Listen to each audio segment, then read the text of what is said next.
నమస్తే. చెప్పండి. నమస్తే అండి. టెక్ మహీంద్రా అనే కంపెనీ అసలు యాక్చువల్‌గా అమ్మాయిల కంటే ఎంతో సేఫ్ ఉండాల్సిన కంపెనీలోనే ఇంత హరాస్మెంట్ చేయడం ఎంతవరకు కరెక్ట్ అండి? జై తెలంగాణ అండి. నా పేరు కవిత డీకొండ. నేను తెలంగాణ రాష్ట్ర సేన నాయకురాలిని. గత నెల రోజులుగా రాష్ట్రంలో భావన అనే ఒక ఐటీ ఎంప్లాయీ ఒక ఉమెన్‌గా ఎన్నో ఫేస్ చేసి బయటకు రావడం జరిగింది. ఎన్నో మహిళా సంఘాలు వస్తున్నాయి, పోతున్నాయి. ఇంకా సమస్య అనేది పరిష్కారం జరగలేదు. కాబట్టి ఈరోజు నేను తెలంగాణ రక్షణ సేన నుంచి ఐటీ వింగ్ శాఖ నుంచి మేము మద్దతు తెలపడానికి వచ్చాము. అంటే తెలంగాణ రాష్ట్రంలో ఒక ఐటీ ఎంప్లాయీలో ఉమెన్స్కి ఎన్ని సమస్యలు ఉన్నాయో ఒకసారి ప్రజలందరూ గుర్తించాలని మేము కోరుకుంటున్నాము. ఎందుకంటే వాళ్ళకి లోపట లే ఆఫ్లు అని, లేదంటే మళ్ళీ వాళ్ళకి సమస్యలు ఉమెన్ పర్సనల్గా లైంగికంగా వేధించడం కానీ చాలా సమస్యలని అవి అడిగిన వాళ్ళని జాబ్లో నుంచి తీసేయడం జరుగుతుంది. భద్రత లేదు. అంటే సామాన్య కుటుంబం నుంచి వచ్చి ఒక ఐటీ జాబ్ సంపాదించుకొని ఇక్కడ జాబ్ చేస్తుంటే వీళ్ళకి ఇలా జరగడం అనేది చాలా అత్యంత దారుణమైన పరిస్థితి అండి. దీన్ని ప్రభుత్వం దృష్టికి తీసుకెళ్లి మేము వెంటనే ఒక పరిష్కారం దిశగా మేము కృషి చేస్తామని తెలియజేస్తున్నాను. ఏం చెప్పాలనుకుంటున్నారు కంపెనీ యజమాని? కంపెనీ యజమానికి నిమ్మకు నీరెత్తినట్లుందండి. అసలు స్పందన లేదు. మేము 12 గంటలకు రావడం జరిగింది. ఎక్కడి నుంచో వాళ్ళ హెచ్ఆర్ వాళ్ళు కాల్ చేశారు.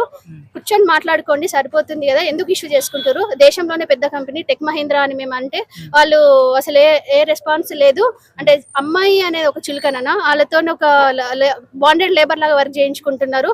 8 అవర్స్ అని చెప్పేసి 9 అవర్స్ 10 అవర్స్ చేయించుకుంటున్నారు. సరైన జీతాలు టైంకి ఇవ్వరు. ఏమన్నా అంటే జాబ్ల నుంచి తీసేస్తారు. అంటే ఇంత కష్టపడి ఒక బీటెక్ దాకా చదివి చాలా గ్రామాల నుంచి మనకి ఇక్కడ జాబ్ చేయడానికి వస్తారు. కాబట్టి ఇలాంటి సమస్యలు ఈ రోజున బయటకు రావడం అనేది చాలా బాధాకరం అనండి. దీన్ని ఇంకా పెద్ద ఎత్తున కూడా లేబర్ కమిషనర్ కావచ్చు, దేశంలో ఇంకా చాలా పెద్ద లీడర్స్, మా కవితక్క లాంటి వాళ్ళు ఎంతో మంది ఉన్నారండి, వాళ్ళ దృష్టికి తీసుకెళ్లడం జరుగుతుంది. చాలా పెద్ద ప్రొటెస్ట్ నిర్వహిస్తాము రానున్న రోజులని తెలియజేస్తున్నాం. కంప్లైంట్ అనేది ఆల్రెడీ పోలీసులకు తెలుసండి. రాష్ట్ర వ్యాప్తంగా ఆల్రెడీ జరుగుతూ ఉంది. అసలు ఎవరు కూడా రియల్ గా ఒక ఉమెన్ కి సమస్య వచ్చింది అంటే ఎందుకు బయటకు వస్తలేరో తెలియదు. సినిమాలో అన్నప్పుడు అయ్యో అయ్యో అయ్యో అని చెప్పేసి ట్వీట్లు చేయడం జరుగుతూ ఉంటది, ఫేస్బుక్ లో లైక్లు చేస్తారు. కానీ రియల్ గా ఒక ఉమెన్ కి ప్రాబ్లం వచ్చిందంటే ఇలా రాకపోవడం చాలా బాధాకరం అండి. ఇంత పెద్ద కంపెనీ కదా, ఉమెన్స్ అంటే ఎంతో సేఫ్ ఉండాలి, కానీ ఈ మెంటల్ గా ఇంత హరాస్మెంట్ చేయడం ఎంతవరకు కరెక్ట్ అంట? అంటే ఇదేనండి, మన మన న్యాయ వ్యవస్థలో లీగల్ టీమ్స్ అనేటివి ఏమంటే ఓన్లీ పైసలకి అమ్ముడు పోయి తెలుసా, అమ్ముడు పోయి జరుగుతుంది. అసలు సరైన న్యాయం జరుగుతలేదు.